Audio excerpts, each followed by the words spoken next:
मित्रों नमस्कार। एक बार फिर हम अपनी चर्चा में आपका स्वागत करते हैं। मतलब वही मेरी एकल वार्ता, जहां मैं अकेले ही आपको उपदेश देता रहता हूं।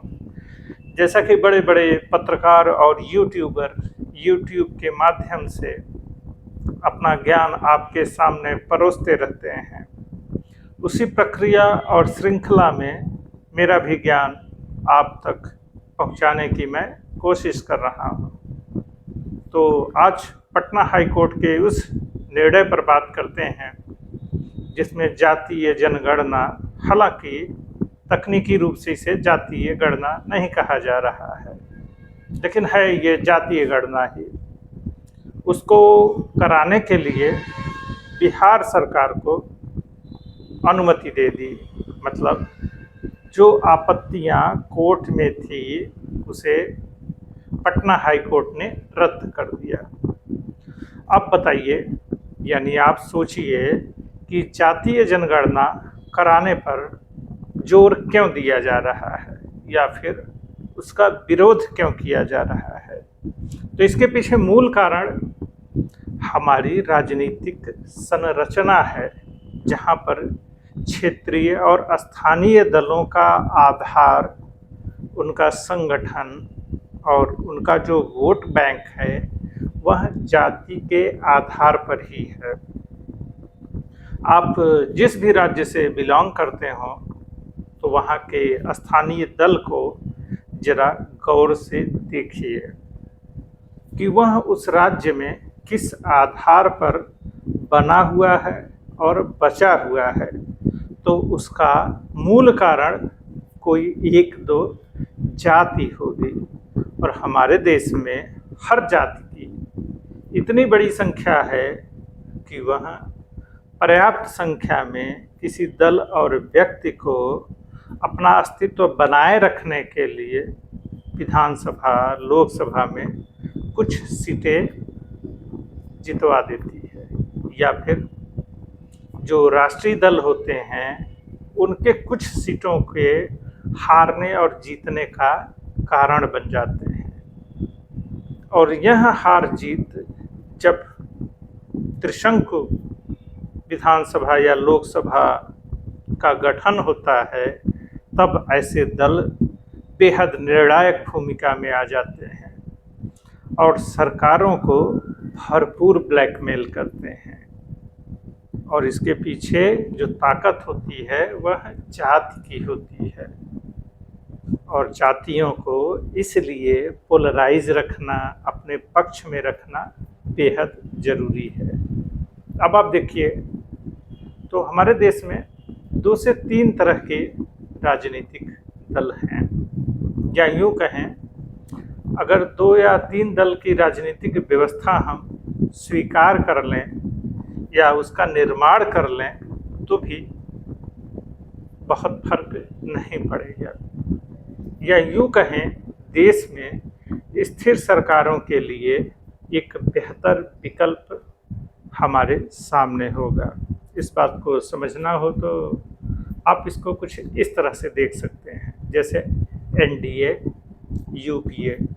यूपीए जो फिलहाल अपने मेक ओवर में लगा है और उसका नाम INDIA हो गया है, मतलब इंड आईए।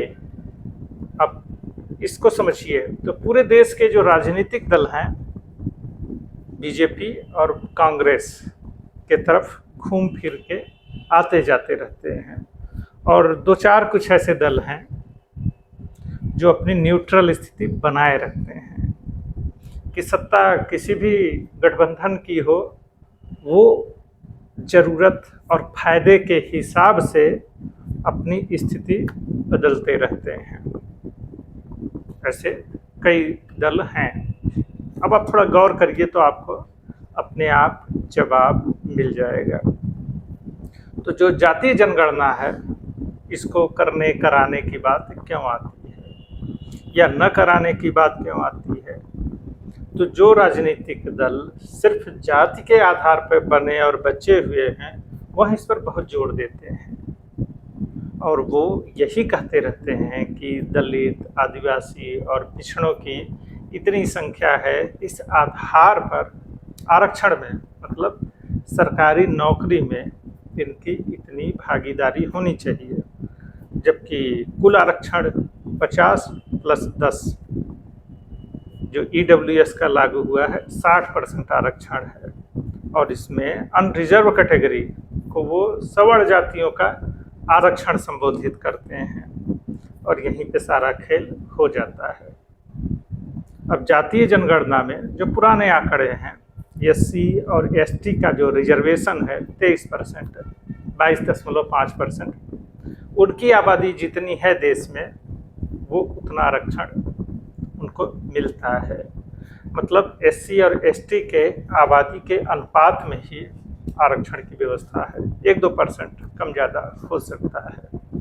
जबकि OBC मतलब पिछड़ी जातियों के जो दल हैं, उनके नेता हैं और विमर्श गढ़ने वाले हैं, वो अपनी आबादी 55% बताते हैं और कहते हैं उन्हें सिर्फ 27% आरक्षण है। इस आधार पर ये गलत है। अब विमर्श खड़ा करने के लिए तो ये बात अच्छी लगती है और वोट बैंक के लिए एक बढ़िया शगुफा है, मगर क्या हकीकत ये है? तो आइए इस बात को समझने की कोशिश करते हैं। OBC आरक्षण जो कि 27% है, मतलब OBC कैटेगरी में जो जातियां आती हैं, मतलब ये विशेषाधिकार नहीं है कि आप हमेशा OBC में ही बने रहेंगे, और जो सामान्य मतलब अनरिजर्व कैटेगरी में जातियां आती हैं वो OBC में नहीं आ सकती हैं। इसी तरह SC ST का भी है कि समय के साथ उनका आकलन मूल्यांकन किया जाएगा, और जिन लोगों का विकास हो चुका रहेगा वह इस कैटेगरी से बाहर निकाली जाएंगी। यह सदा के लिए जन्म आधारित आरक्षण नहीं है। मगर यहीं पर खेल हो जाता है कि जैसे ही ये बात आती है तो पूरे समुदाय को बड़ी आसानी से भड़काया जा सकता है कि देखिए आरक्षण को कैसे खतरा है और आपका विकास कैसे रोका जा रहा है, जबकि सरकारी नौकरियां महज 3% से भी कम हैं।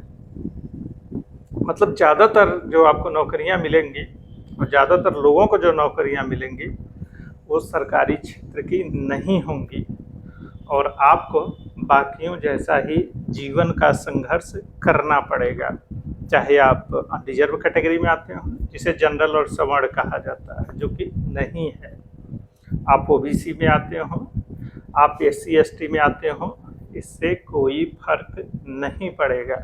बस आपके पास स्किल होना चाहिए और अवसर होना चाहिए।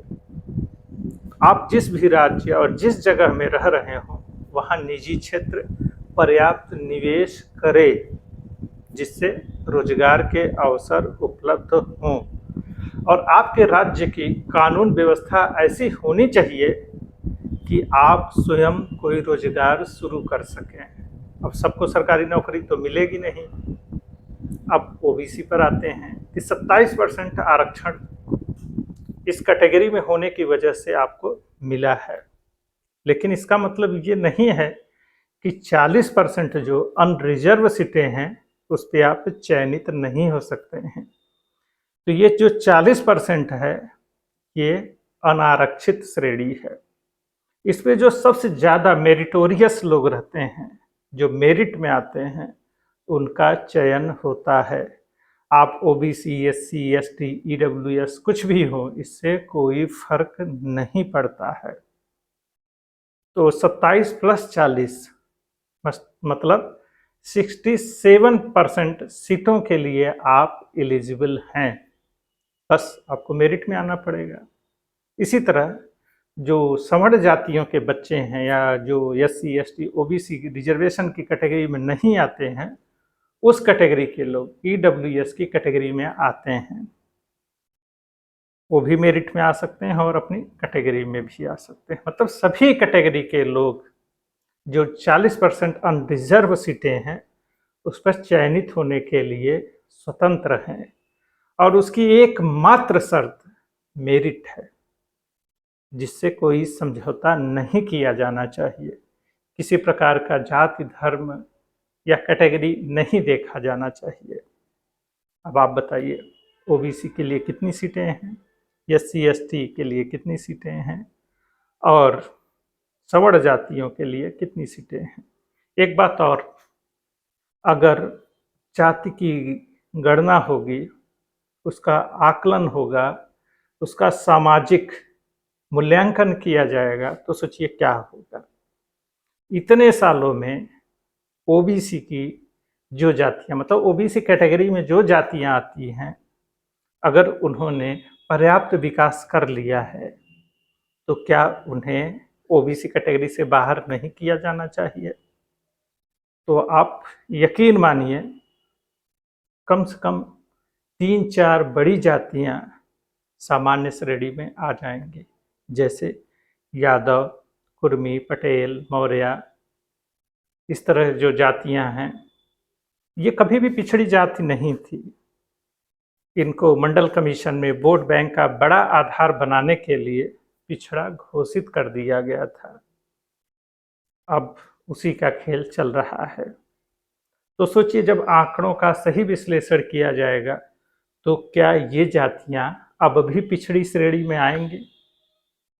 सोचकर देखिए आप, और अपने आसपास भी देखिए कि क्या उनका आरक्षण बरकरार रहेगा, और सही आंकड़े कौन से राजनीतिक दल जारी करने की हिम्मत कर पाएंगे। क्योंकि सही आंकड़े जब आएंगे, तो ये जो पिछड़ी जातियों में शामिल ताकतवर और बड़ी जातियां हैं, इनका पिछड़ापन बचा नहीं रह पाएगा।